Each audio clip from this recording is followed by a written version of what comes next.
What's up, Alfonso Nation? It's Alfonso Peterman here today. And welcome to another episode of my Approaching TF5 series. This is basically a series where I talk about the facts and the rumors and all things Transformers The Last Night. This is episode number 60. And in this episode, I pretty much just wanted to take some time to express how much I loved the third trailer for Transformers The Last Night. Just wanted to express my feelings, you know, because that really that has caused me to react in such a way that I haven't really done before that much.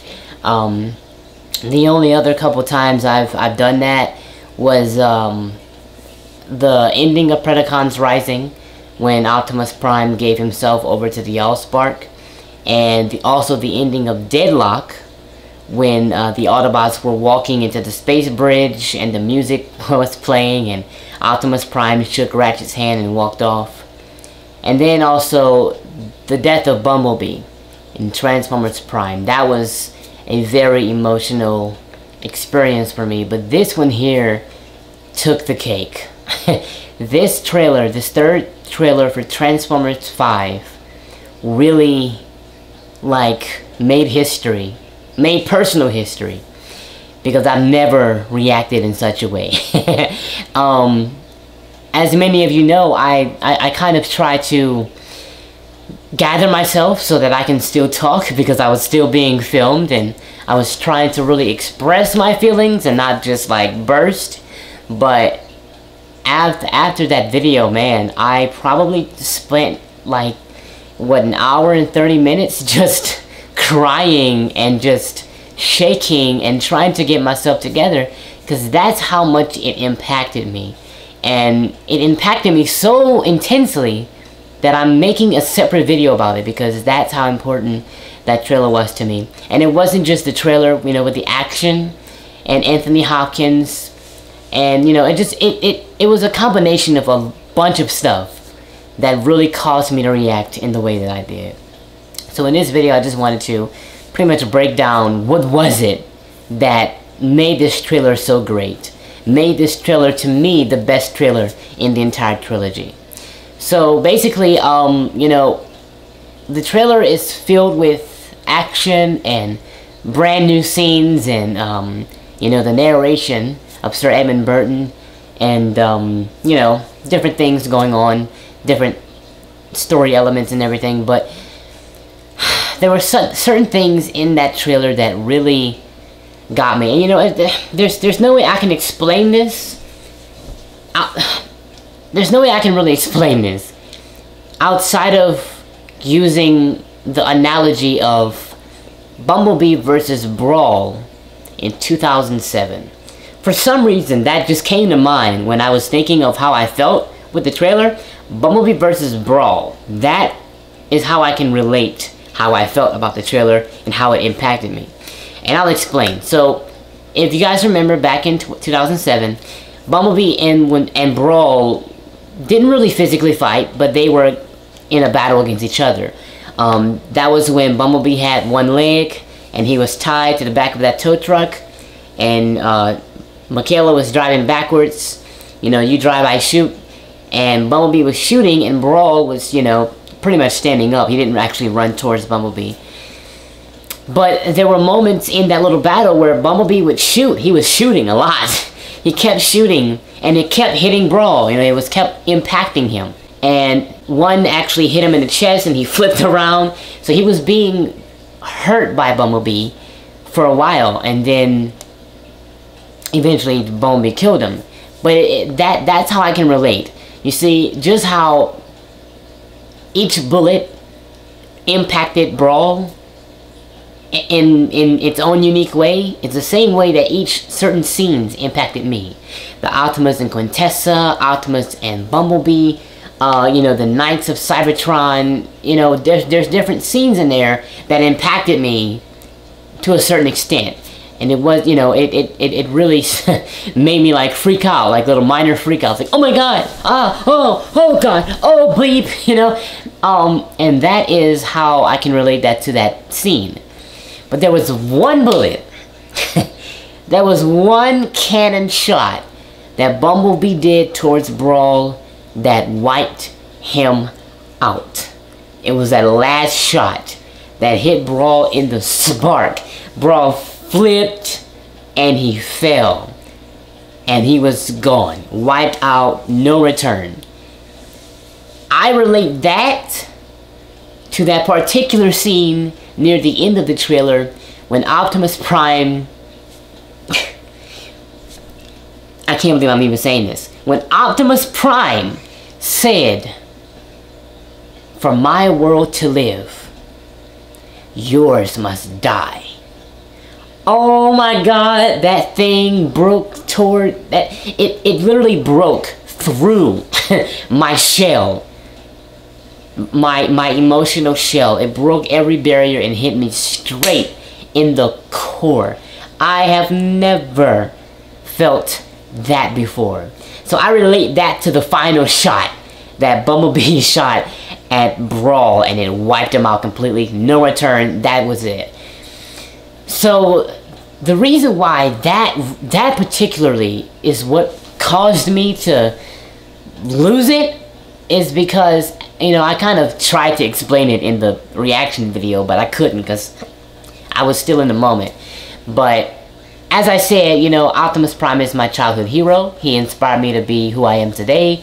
And it's not just like him as the cartoon character or as the movie character. I'm talking about the qualities he represents. You know, all the things that he's known for. Why he's the leader of the Autobots. Why is he the last Prime? Why is he a Prime?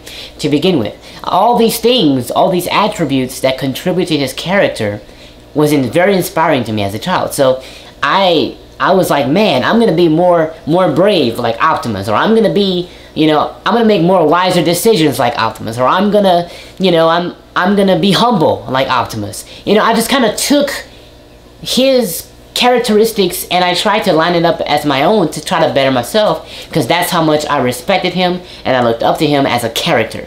Okay, so and that was like for many years. I'm talking before the actual live action franchise even began. I'm talking G1. So to see a brand new trailer with Optimus Prime saying, "For my world to live, yours must die,"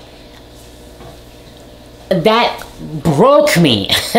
Because that's the same Autobot that I know that taught me so many things without even doing it. Like, that's the same Autobot who said freedom is the right of all sentient beings. The same Autobot that says sometimes you must rise above yourself for the greater good. You know, that's the same one that says one should not be measured by size alone. That's the same one that said like all these things. These very important and powerful quotes. That's the same Autobot. And you hear him looking into the face of an innocent human being and saying, "Your world must die for my sake." To hear my childhood hero in a totally different tone, attitude, and everything, that really shook me, guys. So for those of you who say that I kind of overreacted because, you know, I did kind of like, I was running around, I was going all over the place, I was on the floor. Let me just say this, because a lot of people think that I'm like, you know, putting on a show, or like I'm just overreacting for the camera. Let me just explain this. First of all, when I saw that trailer, Alfonso was not even reacting to that trailer. Alfonso wasn't reacting to it. And by Alfonso, I mean my internet personality, my internet alias. He wasn't reacting to it. I was reacting to it. Eldridge was reacting to that trailer, because I've never seen it, and that trailer has gotten me so it's impacted me so personally that I reacted personally. So, but you know, in terms of the freak out moments, some people don't react the way I do. A lot of people don't react the way I do. Because I've watched other reactions and they were just like looking at it And you know, a couple of them were just like, oh wow, oh my god, when Optimus Prime was like slicing the Infernicons, but nobody was really like freaking out like I did. But that's just me. That's how I am, guys. Most people can freak out on the inside. They freak out on the inside. So on the outside, you just see them frozen, like, you know, like Alex Yu. He freaks out, does everything internally, and you don't really see, you know, what's going through his mind. I'm different. I freak out externally. When I freak out, I express that in movement. I go, oh my god, and I don't really know I'm gonna do that. I don't plan to do that, but when I see something, I just move with it. So I don't want you guys to think that I'm just like putting on a show, because that's not what I'm trying to do, and I don't ever like doing that. I try to be as authentic and transparent as I possibly can on this channel, and that's the best way that any YouTuber can do, is be honest with his audience, because there's going to come a point in time where your real self is going to be, you know, revealed. Your real self is going to somehow come to the surface. So it's just best to be your real self from the jump and not having to worry about any of that. So that was Eldridge's reaction. I probably should rename that video. That was my reaction to that trailer. And, you know, hearing all the things that Anthony Hopkins said about, oh man, Anthony Hopkins, he did it. Oh my god, he did it. And he did it better than anybody could possibly do it. His accent really helped, because it gives it a more ancient feel. The things he said is not even only applicable to Transformers, but that's applicable to where we are now. Do you not understand? When he said these are troubled times, that can apply to real world. Like, these are troubled times. There's terrorism and hate and all kinds of evil in this world. These are troubled times we're living in, guys. And he says, without leaders, chaos reigns. Oh my god, that, whew, oh my god, that, because that's so true. You know, when you look at history and how there is so much chaos and wickedness in the past, but there was a few brave leaders that rose up against the destruction or the violence or the injustice. Dr. Martin Luther King, a leader like no other. I'm talking about leaders who go against the grain and who fight for their cause even if they had to die for it. That is what is needed to eliminate the chaos or to suppress chaos.